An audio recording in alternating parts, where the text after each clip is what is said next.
অন্তর্বর্তী সরকারের শপথ বৈধ, আপিল বিভাগ।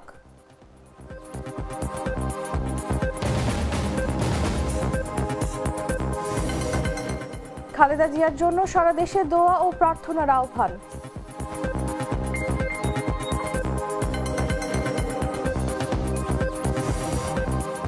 নরসিংদীতে পঞ্চমবারের মতো ভূমিকম্প, আতঙ্কিত মানুষ।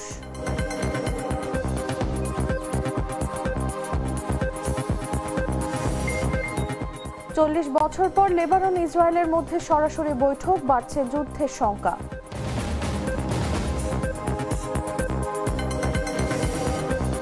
এবং রানপাহাড় গড়েও দক্ষিণ আফ্রিকার কাছে হারল ভারত।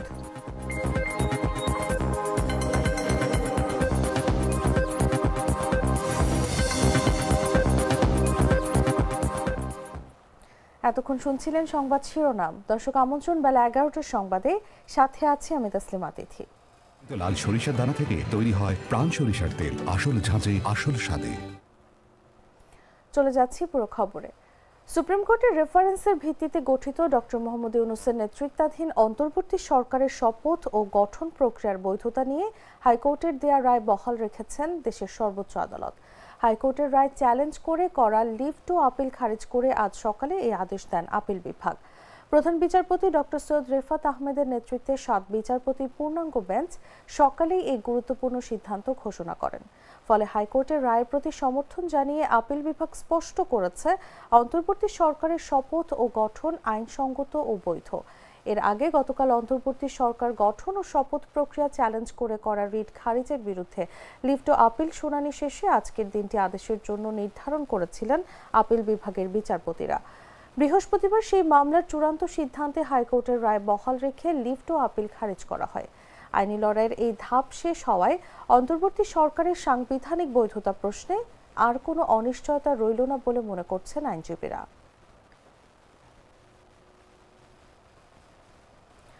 খালেদা জিয়ার আশু রোগ মুক্তি কামনা করে দেশের সব মসজিদে দোয়ার আহ্বান জানিয়েছে অন্তর্বর্তী সরকার। প্রধান উপদেষ্টার প্রেস উইং আজ বৃহস্পতিবার সকালে এক বিজ্ঞপ্তিতে এ তথ্য জানায়। এতে বলা হয়, 3 বারের সাবেক প্রধানমন্ত্রী, সাবেক রাষ্ট্রপতির স্ত্রী ও বিএনপি চেয়ারপারসন খালেদা জিয়ার আশু রোগ মুক্তি কামনা করে আগামীকাল শুক্রবার বা জুমা দেশের সব মসজিদে দোয়ার আহ্বান জানিয়েছে অন্তর্বর্তী সরকার।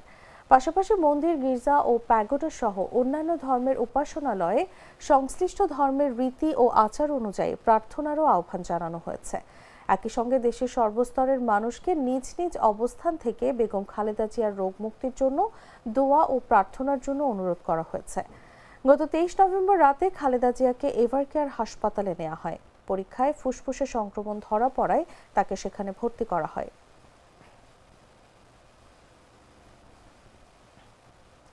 সাবেক প্রধানমন্ত্রী ও বিএনপি চেয়ারপারসন খালেদা জিয়ার চিকিৎসায় পরামর্শ দিতে চীনের 4 সদস্যের বিশেষজ্ঞ চিকিৎসক দল এভারকেয়ার হাসপাতালে পৌঁছেছেন।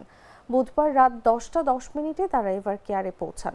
বিএনপির মিডিয়া সেলের সদস্য সাইরুল কবির জানান, এর আগে হযরত শাহজালাল আন্তর্জাতিক বিমানবন্দরে চীনের বিশেষজ্ঞ চিকিৎসক দলকে স্বাগত জানান সাবেক সচিব আব্দুল খালেক।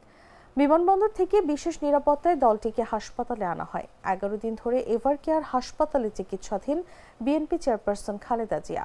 তার শারীরিক অবস্থা এখনও উদ্বেগজনক।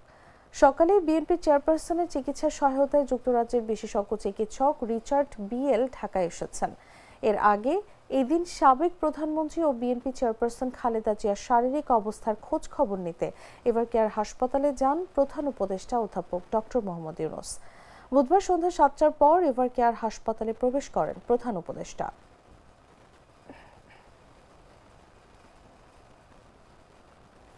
জাতীয় নির্বাচনের তফসিল ঘোষণার আগে বিএনপি চেয়ারপারসন ও সাবেক প্রধানমন্ত্রী খালেদা জিয়ার অসুস্থতা তথা স্বাস্থ্য পরিস্থিতি বিবেচনায় নিতে নির্বাচন কমিশনের প্রতি আহ্বান জানিয়েছে জাতীয় নাগরিক পার্টি। এনসিপি তফসিল পেছাতে চায় কিনা সাংবাদিকদের এমন প্রশ্নে দলটির নেতারা পাল্টা প্রশ্ন ছুড়ে দিয়ে বলেছেন, এনসিপি কেন তফসিল পেছাতে চাইবে? তারা চায় সংকট সমাধান করে যেন তফসিল দেয়া হয়, যেন এমন সময় তফসিল দেয়া হয় যখন দেশের রাজনৈতিক স্থিতিশীলতা থাকবে। বুধবার আগারগাঁওয়ে ইসি ভবনে কমিশনের কাছ থেকে রাজনৈতিক দলের নিবন্ধন সনদ নেওয়ার পর সাংবাদিকদের সঙ্গে কথা বলেন এনসিপির শীর্ষস্থানীয় নেতারা। এ সময় তারা রাজনৈতিক পরিস্থিতি ও তফসিল নিয়ে দলের অবস্থান স্পষ্ট করেন। এনসিপির আহ্বায়ক নাহিদ ইসলাম বলেন, আমরা কমিশনকে বলেছি বিদ্যমান রাজনৈতিক পরিস্থিতি বিবেচনায় রেখে ইসি যেন তফসিলের ঘোষণাটি দেয়। শুরু থেকেই পার্টি এনসিপির পক্ষ থেকে নির্বাচন কমিশনে প্রধান নির্বাচন কমিশনারের সাথে আজকে আমাদের একটি বৈঠক ছিল। আমরা মূলত আজকে আমাদের নিবন্ধন সার্টিফিকেট যেটা নির্বাচন কমিশন কর্তৃক রাজনৈতিক দলকে নিবন্ধিত দলকে দেওয়া হয় সেটি আমরা গ্রহণ করেছি। জাতীয় নাগরিক পার্টি একটি নিবন্ধিত দল হিসেবে এখন থেকে কাজ করছে। দুধার চকলেটে একাকার হয়ে ওঠা প্রাণ লেয়ার সম্পর্কের মিষ্টি ম্যাজিক। প্রাথমিক ও গণশিক্ষা মন্ত্রণালয়ের হুঁশিয়ারির পরও কমপ্লিট শাটডাউন চালিয়ে যাওয়ার ঘোষণা দিয়েছেন সরকারি প্রাথমিক বিদ্যালয়ের সহকারী শিক্ষকরা। নতুন সিদ্ধান্ত অনুযায়ী আপাতত 11তম গ্রেড সহ 3 দফা দাবি পূরণ করে প্রজ্ঞাপন জারি না করা পর্যন্ত কমপ্লিট শাটডাউন বা বিদ্যালয়ে তালা ঝুলানো কর্মসূচি অব্যাহত থাকবে। প্রাথমিক শিক্ষক দাবি বাস্তবায়ন পরিষদ ও বাংলাদেশ প্রাথমিক সহকারী শিক্ষক সংগঠন ঐক্য পরিষদের নেতাদের যৌথ মিটিংয়ে এই সিদ্ধান্ত নেওয়া হয়। দাবি বাস্তবায়ন পরিষদের অন্যতম আহ্বায়ক মোহাম্মদ মাহবুবুর রহমান রাত 9টার দিকে তথ্য নিশ্চিত করেন। তিনি বলেন, বুধবার শিক্ষকরা সর্বাত্মক কমপ্লিট শাটডাউন করেছেন। 3 দফা দাবি পূরণ করে প্রজ্ঞাপন জারি না করা পর্যন্ত কমপ্লিট শাটডাউন কর্মসূচি চলবে। রাতে ভার্চুয়াল মিটিংয়ে এই সিদ্ধান্ত নেওয়া হয়েছে। নরসিংদীতে আবারও ভূমিকম্প অনুভূত হয়েছে। বৃহস্পতিবার সকাল 6:30টায় অনুভূত ভূমিকম্পের উৎপত্তি স্থল ছিল নরসিংদী। ভূমিকম্পের মাত্রা ছিল 4.1। 13 দিনের ব্যবধানে নরসিংদীতে পঞ্চমবারের মতো ভূমিকম্প হওয়ায় মানুষের মধ্যে আতঙ্ক বেড়ে গেছে। তবে আজ ভূমিকম্পের পর বড় ধরনের কোনো ক্ষয়ক্ষতির খবর এখন পর্যন্ত পাওয়া যায়নি। এর আগে গত মাসের 21 তারিখ হওয়া ভূমিকম্পে নরসিংদীতে 5 জন নিহত হন, আহত হন শতাধিক। ক্ষতিগ্রস্ত হয় শতাধিক সরকারি বেসরকারি স্থাপনা। উল্লেখ্য, বৃহস্পতিবার ভোর 6:14:45 রাজধানী ঢাকায় ভূমিকম্প অনুভূত হয়। এর উৎপত্তিস্থল নরসিংদী। আবহাওয়া অধিদপ্তরের সহকারী আবহাওয়াবিদ ফারজানা সুলতানা এই তথ্য নিশ্চিত করেছেন।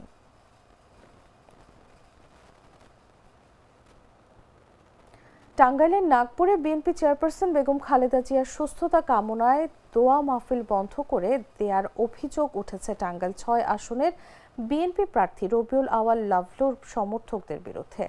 বুধবার বিকেলে উপজেলার সলিমাবাদ ইউনিয়নে এই ঘটনা ঘটে। এতে বিএনপির নেতাকর্মীদের মধ্যে ক্ষোভের সৃষ্টি হয়েছে। স্থানীয় বিএনপির নেতাকর্মীরা জানান, খালেদা জিয়ার সুস্থতা কামনায় মঙ্গলবার বিকেলে সলিমাবাদ ইউনিয়ন বিএনপির উদ্যোগে দোয়া মাহফিলের আয়োজন করা হয়।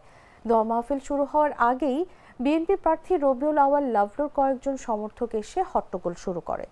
দোয়া মাহফিলের ব্যানারে পৃষ্ঠপোষকতায় শিল্পপতি তুহিনের নাম থাকলেও লাভলুর নাম ছিল না। তার নাম না থাকায় এবং তাকে অতিথি না করায় দোয়া মাহফিলের আয়োজন বন্ধ করতে বলেন লাভলুর সমর্থকরা। এ সময় এ নিয়ে দুপক্ষের নেতাকর্মীদের মধ্যে কথা কাটাকাটি হয়। পরে লাভলুর সমর্থকরা ইউনিয়ন বিএনপির কার্যালয় থেকে জোর করে নেতাকর্মীদের বের করে দেন। তাদের বাধায় খালেদা জিয়ার রোগ মুক্তি কামনা করে দোয়া করতে পারেনি বিএনপির নেতাকর্মীরা। নেতাকর্মীরা জানান, সারা দেশে খালেদা জিয়ার ব্যাপারে ঐক্যবদ্ধ হলেও নাগরপুর বিএনপিতে সেটি নেই।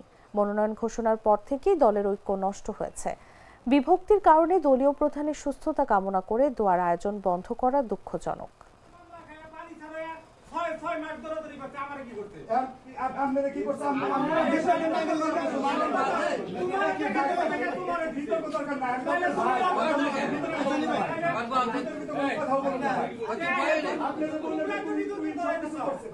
রোজকার সাধারণ খাবার এখন হবে অসাধারণ। প্রাণ স্বাদের মশলা, স্বাদ বাড়ায়, ঘ্রাণ ছড়ায়। জানাবো আন্তর্জাতিক সংবাদ।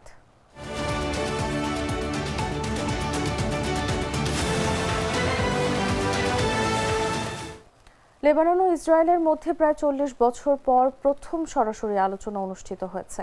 বুধবার যুক্তরাষ্ট্রের মধ্যস্থতায় লেবাননের নাকুরা শহরে যুদ্ধবিরতি মনিটরিং কমিটির বৈঠকে যোগ দেন দুই দেশের বেসামরিক প্রতিনিধিরা। ব্লু লাইন নামে পরিচিত লেবানন ইসরায়েল সীমান্তে প্রায় 3 ঘন্টা বৈঠক চলে। বৈঠক শেষে প্রকাশিত বিবৃতিতে নাগরিক প্রতিনিধিদের অন্তর্ভুক্তিকে গুরুত্বপূর্ণ পদক্ষেপ হিসেবে বর্ণনা করা হয়। বলা হয়, এটি দীর্ঘস্থায়ী বেসামরিক ও সামরিক সংলাপ প্রতিষ্ঠায় সহায়ক হবে ও সীমান্তে শান্তি বজায় করার লক্ষ্যে সামনে রেখেই এই উদ্যোগ নেওয়া হয়েছে। লেবাননের প্রধানমন্ত্রী নওয়াফ সালাম জানান, বৈরুত নিরাপত্তা ইস্যুর বাইরে গিয়ে আলোচনায় আগ্রহী। তবে তিনি স্পষ্ট করেন যে এগুলো কোনো শান্তি চুক্তির বৈঠক নয় ও সম্পর্ক স্বাভাবিকীকরণ কেবল শান্তি প্রক্রিয়ার সঙ্গেই জড়িত। সালাম বলেন, এই আলোচনার উদ্দেশ্য কেবল শত্রুতা বন্ধ করা, লেবাননি জিম্মিদের মুক্ত করা এবং লেবানিজ ভূখণ্ড থেকে ইসরায়েলের সম্পূর্ণ প্রত্যাহার নিশ্চিত করা।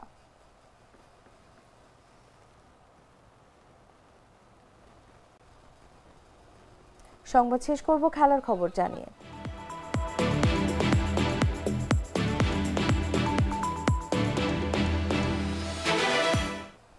ভারতীয়দের জোড়া সেঞ্চুরির পরিবর্তে একটিমাত্র সেঞ্চুরি করল দক্ষিণ আফ্রিকার ব্যাটাররা। এইডেন মার্ক্রামের 110 রানের সঙ্গে যুক্ত হলো আরও দুটি হাফ সেঞ্চুরি ইনিংস, যার ফলে ভারতীয়দের করা 358 রানের বিশাল স্কোরও টিকল না প্রোটিয়াদের সামনে। 4 বল ও 4 উইকেট হাতে রেখেই জয়ের লক্ষ্যে পৌঁছে যায় দক্ষিণ আফ্রিকা। জয়পুরে অনুষ্ঠিত দ্বিতীয় ম্যাচে ভারতকে 4 উইকেটে হারিয়ে সিরিজের সমতা ফেরালো দক্ষিণ আফ্রিকা। প্রথম ম্যাচে ভারতের করা 349 রানের জবাবে 332 রান পর্যন্ত করে ফেলেছিল। শেষে হারতে হয়েছিল 17 রানে। প্রথম ম্যাচে তীরে এসে তরি ডুবলেও এই ম্যাচে আর ভুল করল না প্রোটিয়ারা। জয়ের জন্য 359 রানের লক্ষ্যে ব্যাট করতে নেমে শুরুতেই দক্ষিণ আফ্রিকার কুইন্টন ডিকক মাত্র 8 রান করে আউট হয়ে যান। এরপর 101 রানের জুটি গড়েন মার্ক্রাম ও টেম্বা বাভুমা। এরপর 60 রানে জুটি গড়ে তোলেন মার্ক্রাম ও ম্যাথিউ ব্রিজটেক। এর আগে টস হেরে ব্যাট করতে নেমে বিরাট কোহলি ও ঋতুরাজ গায়কোয়াড়ের জোড়া সেঞ্চুরির উপর ভর করে 358 রান সংগ্রহ করে ভারত। 93 বলে 102 রান করেন বিরাট কোহলি, 83 বলে 105 রান করেন ঋতুরাজ গায়কোয়াড়। 66 রানে অপরাজিত থাকেন লোকেশ রাহুল।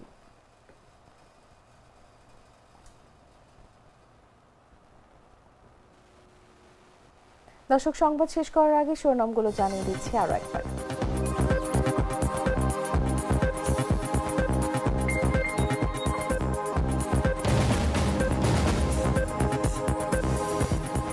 অন্তর্বর্তী সরকারের শপথ বৈধ জানিয়েছে আপিল বিভাগ।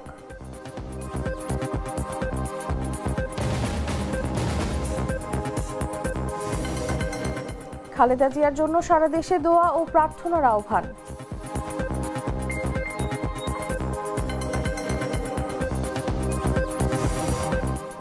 নরসিংদীতে পঞ্চমবারের মতো ভূমিকম্প, আতঙ্কিত মানুষ।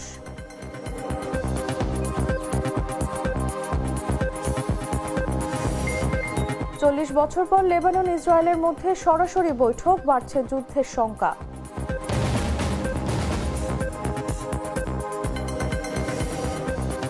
এবং রান পাহাড় গড়েও দক্ষিণ আফ্রিকার কাছে হারল ভারত।